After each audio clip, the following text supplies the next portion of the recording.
Thanks to improvements in technology and the Army's looser purse strings, programming quality increased by leaps and bounds in the 1980s. There was also a new string of personnel, many of them with broadcasting in their background, who moved into the control booths, behind the camera, and onto the news sets.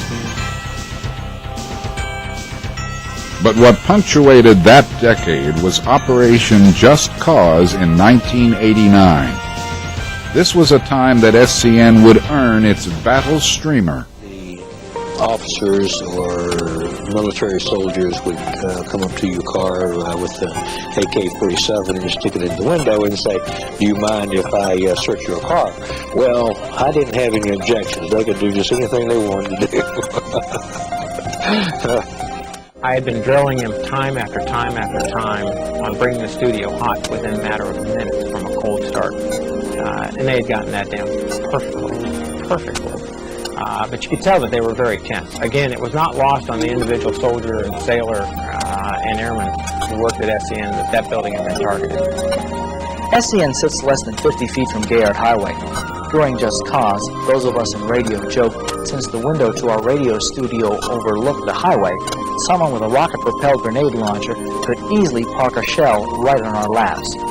But everyone at SCN worked through the escalating PMLs, the unsuccessful October coup, and the killing of Lieutenant Paz. Then came the morning of December 19th, 1989. I was called up by Colonel Ron Sconiers, who was the Chief of Public Affairs up at Southcom, and he just called and said, "Can you come up? I want to talk over a couple of things with you and a couple of other senior people." I drove up there, got in the office, and he laid, of course, out a little bit of the plan. But nonetheless, he gave me all I needed to know, and he gave me the general timeline as well as the script, which basically we were going to read that evening, and the time was identified as around 12:30 at night. And it was basically just a very general release that said, U.S. forces are invading Panama, stay in your home, don't worry about it, everything's under control. It was an interesting way to find out about the invasion. We had no idea what was going to happen in just a few hours, but when Operation Just Cause kicked in, everyone in Panama City knew. And it was pretty quiet. And then I remember getting off shift and going back to my house. I lived in a house in the 600 area, and we were me and a couple other guys were sitting around just hanging out. And I can remember hearing the helicopters fly in, blackout, nap of the earth, and then looking out, and we could see Chorrillo from our house, and we could see that it was on fire, and we knew something was up then. I was watching The Tonight Show with Johnny Carson, and all of a sudden, a crawl came across the screen that we were in PML Echo, which had never happened before. It's like the top PML movement. And I told my family something must have happened. It's real drastic. CNN broke into the broadcast saying that a large amount of 101st Airborne troops were heading to Panama in the 82nd Airborne on C-130s. About a half hour later, just like in the movies, I could hear the hum of the airplanes coming in. And all of a sudden, you started hearing the anti-aircraft fire. You'd see tracer bullets all throughout Panama, red and green. I don't know who had the red, who had the green, but they were crisscrossing each other all through the city of Panama. I can remember that night very well because a mortar round went off, and I can remember jumping out of my bed and ending up on the floor underneath my bed thinking, oh my God, what is going on here? Then you start hearing the explosions, the detonations going down throughout different points.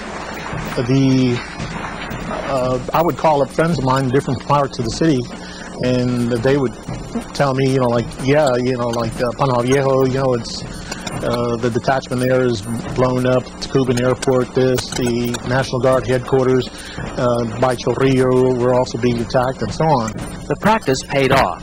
SCN had the studio up and running in minutes. The script announcing the invasion was complete. There was only the matter of delivering it. I want you to deliver this as if you're delivering the weather, because your demeanor, your nonverbals, if you will, and how you come across is going to translate to the people watching. And if you're tense, they're going to be tense. If you're calm and comfortable about it, they're going to be calm and comfortable about it. And the young sergeant did it magnificently. This is a Southcom special announcement. Once again, this is a Southcom special announcement. The command is currently at PML Echo. All personnel should stay in place.